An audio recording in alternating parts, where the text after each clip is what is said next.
¿Se sabe realmente cómo murió Jesucristo?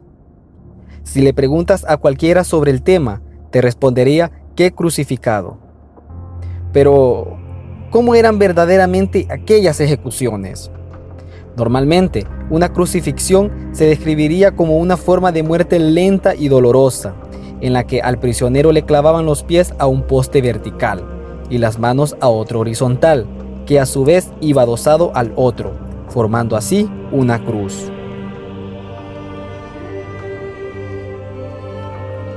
Un nuevo análisis de un esqueleto de 2000 años de antigüedad, que muestra los mismos signos y que fue descubierto hace una década en Italia, ha sacudido a la comunidad científica, ya que se trata de la segunda prueba indiscutible que se tiene de este macabro método de ejecución en tiempos del Imperio Romano y que ocupa un rol central en el culto cristiano. Los descubrimientos fueron publicados en abril por un grupo de arqueólogos e investigadores italianos en la revista Ciencias Arqueológicas y Antropológicas, tras realizar un segundo análisis de los restos hallados en 2007 durante una excavación. Según informa Times of Israel, la crucifixión, una ejecución pública, está presente en numerosos escritos y es citada en la Biblia como el método usado por las autoridades romanas de Judea para matar a Jesucristo. ¿Cuánto sufrió Jesús en su pasión y muerte? La pregunta, sobre todo para los creyentes, es muy dura. Los evangelios San Marcos en particular establecen una cronología para la tortura tras la cena pascual, la última que celebró con sus apóstoles. A la hora tercia, comenzada a las 9 de la mañana, fue condenado. A la sexta, las 12, fue crucificado. Y a la nona, las 3 de la tarde, expiró. Todo sucedió en unas 12 o 14 horas, desde la agonía en el huerto de los olivos, las 12, 1 o 2 de la madrugada del jueves, y que es el comienzo físico de la pasión, hasta las 3 de la tarde del día siguiente, en el mes de Nisan, que coincide con los meses de marzo o abril de nuestro calendario. De la mano de fisiólogos, médicos e historiadores que han abordado intrínsecamente estas horas de sumo martirio y desprendimiento del ser humano, repasamos esas vejaciones, golpes y el largo proceso agónico que tuvo que padecer el Redentor. Él mismo se había encargado de anunciarlo y estaba seguro de su muerte para la posterior resurrección y salvación del mundo. Jesús dio otro grito fuerte y exhaló el Espíritu Santo. Recogen los evangelios. Pero hasta ese momento tuvo que sufrir la flagelación, la humillación de ser escupido por los soldados romanos, el trato como un esclavo cargando la cruz, el dolor de la corona de espinas y la agonía máxima de la crucifixión. Películas y libros como La Pasión de Cristo han tratado de recrear la dureza sin parangón de estas horas y de lo que Jesús padeció por los hombres. Han pasado más de 2000 años y en este tiempo es abultada la documentación científica e histórica que trata de acercarse a los aspectos médicos de la muerte de Jesucristo, que existen ya desde el siglo I. Con base a los conocimientos de la fisiopatología del paciente traumatizado, se puede llegar a inferir que Jesús sufrió el más cruel de los castigos, el más inhumano y despiadado de los tratos que puede recibir alguien. Escribe desde Barranquilla el médico interno y de cuidados intensivos Rubén Darío Camargo. Jesús, aún sabiendo lo que le esperaba, manifestó una angustia intensa, tal que sudó sangre. A partir de este momento, se añadió también el ayuno durante el juicio y todo el suplicio hasta su muerte. Lo cierto es que se describe una hematidrosis, situación extremadamente rara que se ha descrito en personas en las horas previas a una ejecución cierta, irrevocable y extremadamente cruel. Fue un conjunto de diferentes causas lo que llevó a Jesús a la muerte. Evidentemente Jesús sentía con tranquilidad cómo sucederían las horas venideras. Por ello, durante un momento con sus discípulos sudó sangre, algo que los médicos conocen como un claro síntoma de estar bajo un grandísimo estrés o angustia de muerte. Ser apaleado y vejado por los fanáticos, como le ocurrió en casa del sacerdote Caifás al inicio del jueves, habría inquietado fuertemente a la persona más valiente, pero mucho más dramática fue la tortura que siguió y que se llevó a cabo en el flagrán. Una fusta con varias correas de cuero y a cuyos extremos los romanos colocaban trozos de huesos de ovejas o bolas de plomo. Es como si a alguien le dieran un golpe en las costillas con extrema violencia con un bate de béisbol, provocando un intenso dolor durante semanas. Los expertos consultados hablan de los 39 latigazos, porque 40 es la cantidad máxima que tolera la ley judía, que recibiría con probabilidad el Salvador. El tórax y los pulmones sufrieron en este punto grandes daños. La flagelación es la romana llamada verbatio, y que se aplicaba solamente a esclavos y soldados rebeldes. Se practicaba en el flagrum, flagelo o azote, y era por sí sola tan brutal que a veces provocaba la muerte. El barbarismo no había hecho más que comenzar.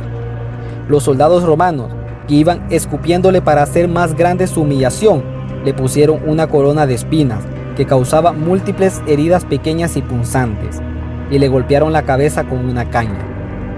Las palabras de los culminadores debieron suponer para él la segunda coronación, escriben algunos historiadores del hecho. Esa coronación sádica se podría comparar a aplicar sobre la carne un atizador de hierro candente.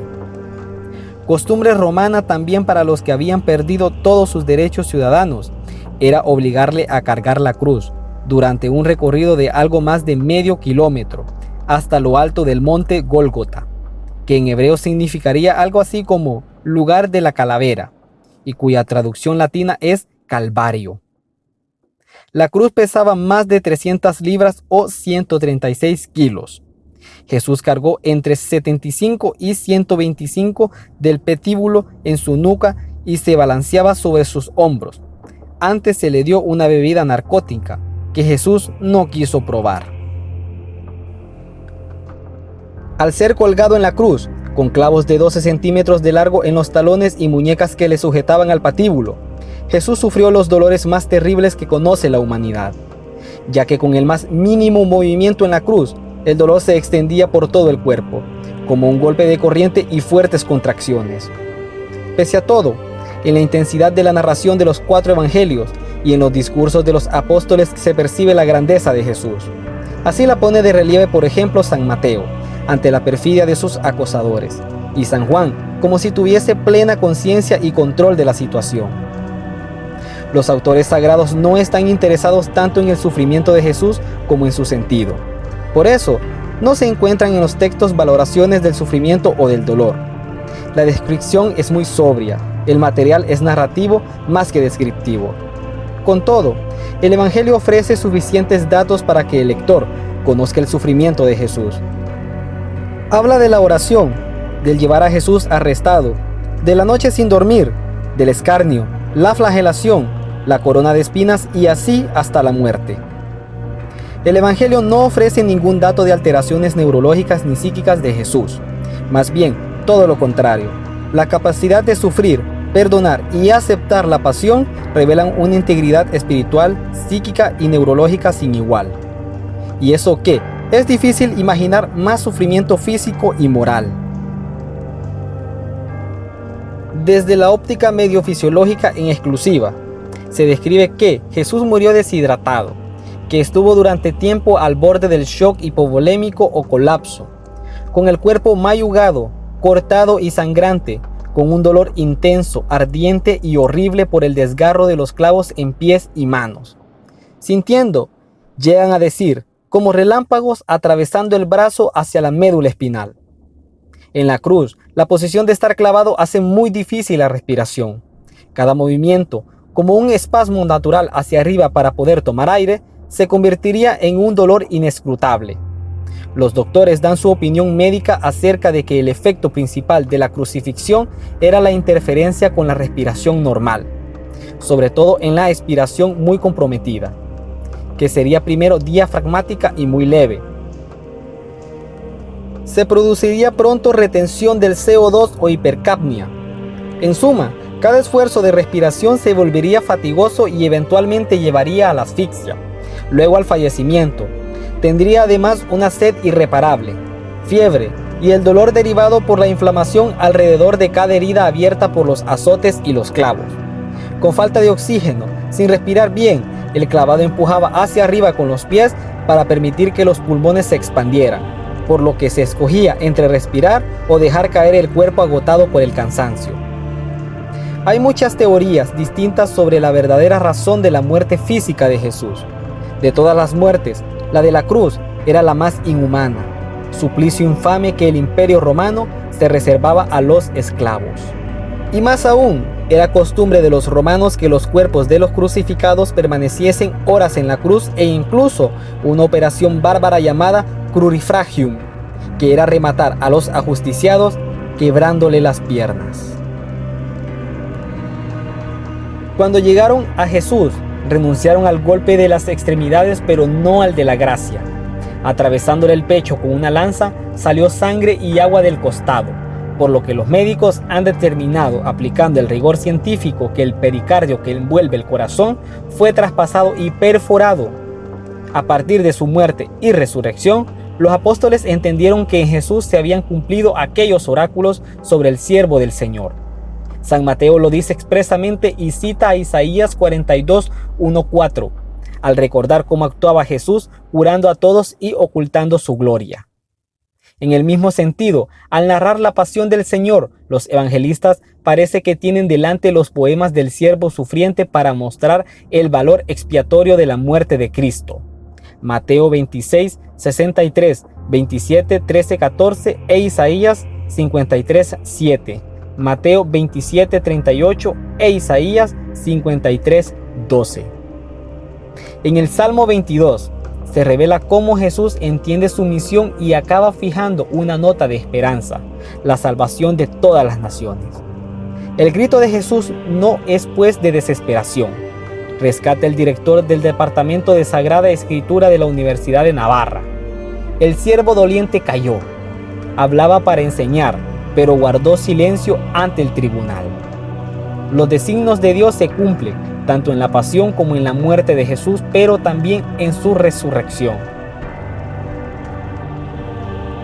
2000 años después, sigue sorprendiendo y enardeciendo al mundo cómo fue condenado por el rechazo mesiánico, por su confesión de que era el Hijo de Dios. Isaías escribe: resucitará fecundo como la muerte del grano de trigo echado en el surco. Jesús tomó su cruz y quiso asumir la condición de cada hombre, a fin de liberarlo del poder de la muerte, debido al pecado. Cargó con todos los pecados y culpas con un gesto de amor infinito. Su muerte no fue casual. Él mismo la había anunciado a sus discípulos, para prevenirlos de lo que pudiese originar un suplicio así para ellos y su fe. Por ello, no se encontrará en ninguno de los relatos de los evangelistas la representación de estas horas agónicas como la muerte de un prohombre o como elemento negativo para el porvenir. Burlas, azotes, escupitajos, bofetadas, degradaciones, etc. Tú, que destruirías el templo y lo reconstruirías en 3 días, baja de la cruz, le gritaban los fariseos. Hasta uno de los bandidos que estaba crucificado con él lo insultó. Ignoraban que estando en vida, anunció: a los 3 días resucitaré. Con su muerte sellaba una vida de amor.